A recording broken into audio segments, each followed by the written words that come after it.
This channel does not promote any violent, harmful, or illegal activities. All content provided by this channel is meant for an educational purpose only.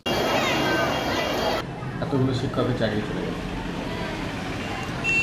আমাদের স্কুলে মহামান্য supreme court যে রায় দিয়েছেন তাতে প্রায় 11 জন 16 সালের প্যানেলভুক্ত শিক্ষক শিক্ষিকা ছিলেন।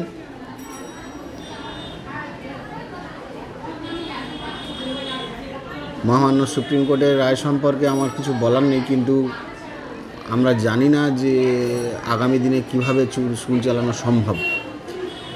এই 11 জন শিক্ষক শিক্ষিকা এরা অত্যন্ত যোগ্য ছেলে মেয়ে, এরা প্রত্যেকেই খুব ভালো শিক্ষক শিক্ষিকা, স্কুলকে তারা সার্ভিস দিয়ে এসছে। অধিকাংশই সায়েন্সের এবং ম্যাথমেটিক্সের শিক্ষক শিক্ষিকা, তাদের ওপর ভরসা করেই স্কুলে সায়েন্স চলছে।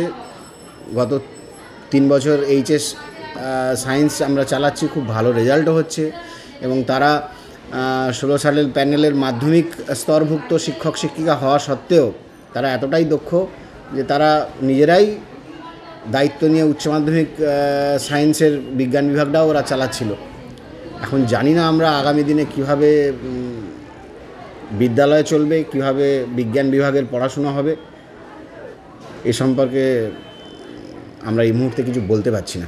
কতটা প্রবলেম ফেস করতে হবে স্কুল চালাতে? দারুণ সমস্যা। আমাদের স্কুলে প্রায় 3,500-এর ওপর বাচ্চা আছে। এটা একদম প্রত্যন্ত গ্রামীণ সুন্দরবনের একটা স্কুল। এখানে কাছাকাছির মধ্যে সায়েন্স বিজ্ঞান বিভাগে পাশ করা ছেলেমেয়ের, স্নাতক ছেলেমেয়ে খুবই কম সংখ্যা। ফলে এখানে সেরকমভাবে পার্ট টাইমার বা কন্ট্রাকচুয়াল টিচারও পাওয়া যায় না। এই শিক্ষক শিক্ষিকাদের ভরসাতেই আমরা এতদিন ধরে খুব দক্ষতার সঙ্গে বিজ্ঞান বিভাগ সহ বিদ্যালয়ের পুরো অংশটাই চালিয়ে এসেছি। এটা কত বড় ক্ষতি, মানে এই বিদ্যালয়ের শুধু নয়, এই বিদ্যালয়ের পারিপার্শ্বিক যে গ্রামীণ বাচ্চা ছেলেমেয়ে যারা পড়তে আসছে তাদের সেই অভাব কীভাবে পূরণ করা যাবে সে সম্পর্কে আমার এই মুহূর্তে কোনো ধারণা নেই, বা আমি ধারণা করার মতন মানসিক পরিস্থিতিতে নেই। এই আর কি। আজকে কি শিক্ষকগুলো বা শিক্ষিকা এসেছিল স্কুলে? হ্যাঁ, তারা শিক্ষক শিক্ষিকা সবাই এসেছিলেন। তারা তখনও রায়ের সম্পর্কে শোনেননি। বিদ্যালয়ে পৌঁছে তারা সংবাদ মাধ্যম মারফত জেনেছেন রায়, এবং অনেকেই ভেঙে পড়েছেন, মুহ্যমান হয়ে পড়েছেন। তাদের সংসার আছে, বাচ্চা কাচ্চা আছে, তারাও অত্যন্ত ভেঙে পড়েছেন। তারা সেই জন্য আপাতত আজকে স্কুল থেকে ছুটি নিয়ে গেছেন। স্যার, তাদের নাম কি জানা যাবে যে 11 জন আপনার কাছে আছে? হ্যাঁ, আমাদের মধ্যে অনেকেই আছেন, আলাদা করে নামটা ঠিক আমি সংবাদ মাধ্যমে বলতে চাইছি না, সে তো ডিপার্টমেন্ট জানে। স্যার, আপনার নামটা?